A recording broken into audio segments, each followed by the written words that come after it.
Bonjour, assalamu alaikum, bienvenue pour cette nouvelle émission de Halal ou Haram. Alors, je suis accompagné aujourd'hui avec Monsieur Omar Ahmed. Salam alaikum. Wa alaykoum salam wa rahmatullah. Alors, comment allez-vous? Ça va, alhamdulillah, et vous, Hadi? Bah Hadi, écoute, ça va. très très bien. Alors, le thème d'aujourd'hui, la théorie du complot. Alors déjà, première question pour vous, qu'est-ce que la théorie du complot?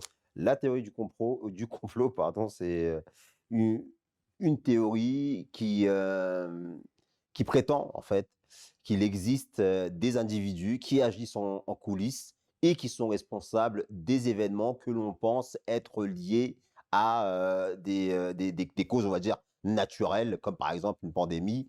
Ce serait lié à des manipulations d'individus qui agissent en secret pour déstabiliser volontairement la société mondiale tout entière dans leur intérêt propre. Alors, cette fameuse société secrète, hein, on peut l'appeler comme Comme ça. ça, ouais. Alors, est-ce que le Coran, justement, parle de ces théories-là ou de ces sociétés secrètes-là? Le Saint-Coran parle du principe des sociétés secrètes et elle date, ces sociétés secrètes-là, de l'époque de Cyrus le Grand, Cyrus le Perse. Lorsque, à son époque, les enfants d'Israël avaient été, persécutés par Nabuchodonosor et étaient finalement, expulsés de la Palestine et se sont retrouvés à Babylone. À cette époque-là, Harut et Marut, qui sont cités dans le Saint-Coran comme 2 anges pour comprendre non pas des anges, spirituels tels que le Saint-Coran demande, tel que l'islam demande aux croyants de croire, à savoir, croire aux anges comme on croit au livre révélé. Mais le terme qui est employé dans le Saint-Coran concernant ces anges-là, c'est le même terme qui est employé quand on parle de Joseph alayhi salatu wassalam, qui est comparé à un ange lorsqu'il est décrit lorsqu'il est décrit dans la sourate Youssouf.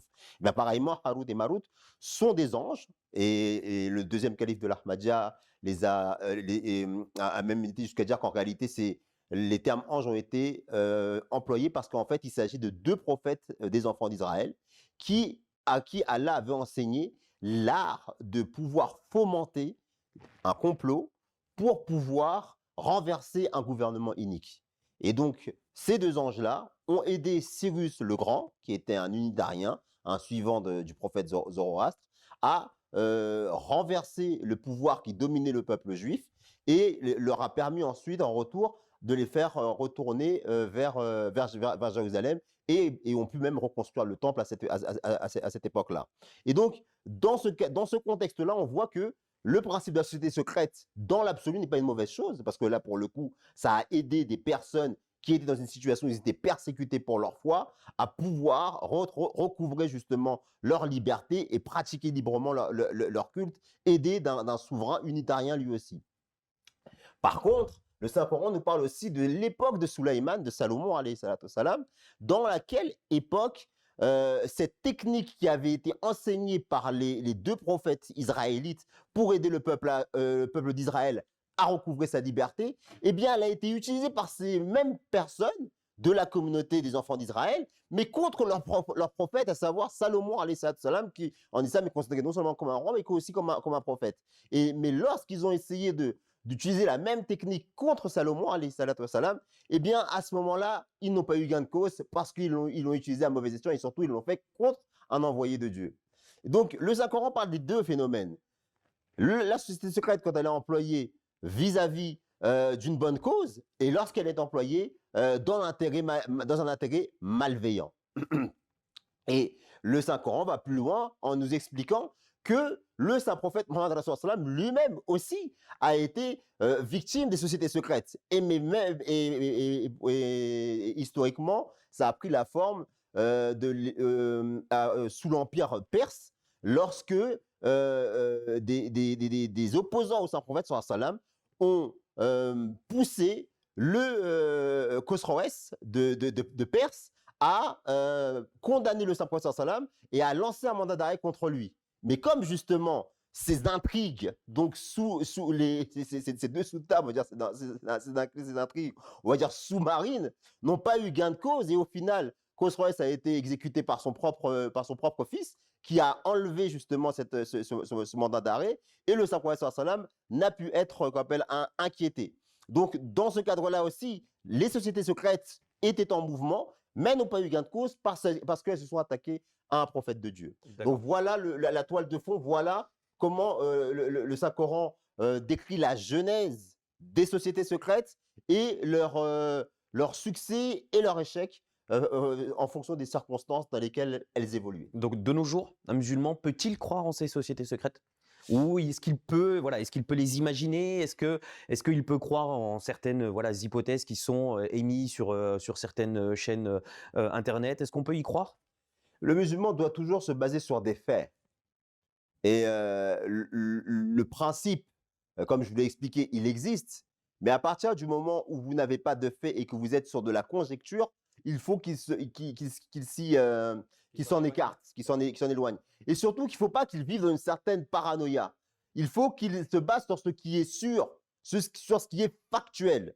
Et d'une part, d'autre part, les implications, les conséquences d'une certaine réalité d'un phénomène donné ne doivent pas le pousser à prendre des décisions de manière individuelle, non réfléchie. Il faut qu'il agisse toujours en conformité avec l'enseignement islamique de mesure, de sagesse et surtout celui qui enseigne de ne pas suivre des choses dont il n'est pas sûr, afin que son cœur soit apaisé et qu'il ne soit pas considéré parmi ceux qui sont susceptibles d'être des fauteurs de troubles ou être considérés comme des menteurs. Donc est-ce qu'on a le droit, alors je vais peut-être un peu en rajouter, mais est-ce qu'on peut alimenter ces théories? Est-ce qu'un musulman est autorisé à alimenter ces théories, via des posts sur internet, sur Twitter, sur YouTube? Est-ce qu'il peut alimenter ces théories ou Quelle est la pas? définition même du musulman? Musulman en arabe, c'est celui qui se soumet, mais aussi celui qui étymologiquement fait la paix. Est-ce qu'aujourd'hui, répandre des informations non sûres, non vérifiées, ou même des informations qui seraient vérifiées, là je ne rentre pas en admettant que ça soit vérifié, et que ce soit des informations qui soient susceptibles de propager la peur, créer l'angoisse, est-ce que ça s'accorde avec la définition de celui qui est censé faire la paix?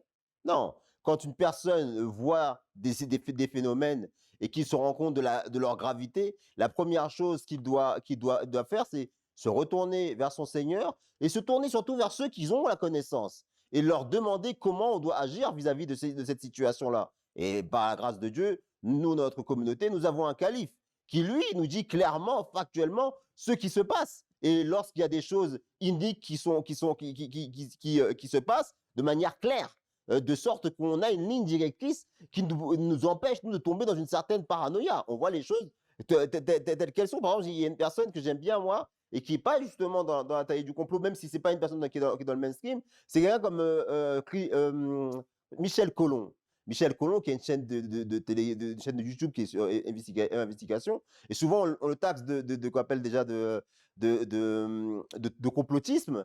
Mais ce que j'aime bien, c'est que lorsqu'il aborde des sujets, il se base toujours sur des faits vérifiés et vérifiables, de sorte qu'effectivement, on peut se forger une opinion.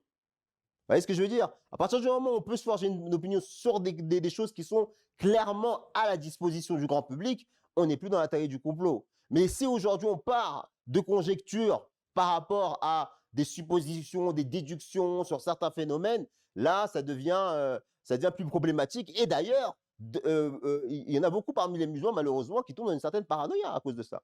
Très bien. Alors, on a parlé des sociétés secrètes, hein, est-ce qu'un musulman serait autorisé, hein, on parle, de participer et d'être adhérent d'une société secrète, une société, voilà, qui respecterait les enseignements islamiques? Est-ce qu'il pourrait participer et être adhérent de ces sociétés secrètes ou non? Bah, là, je vous ai cité dans le Saint-Coran la genèse de la société secrète.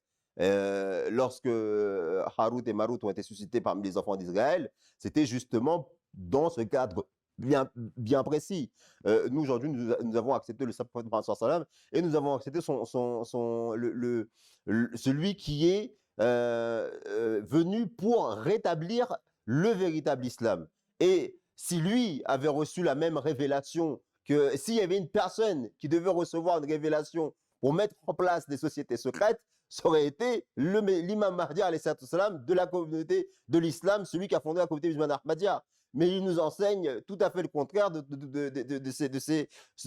principe des sociétés secrètes. Donc, dans cette perspective-là, si ce n'est pas une impulsion divine qui met en place ce genre de société, pourquoi un musulman devrait l'intégrer?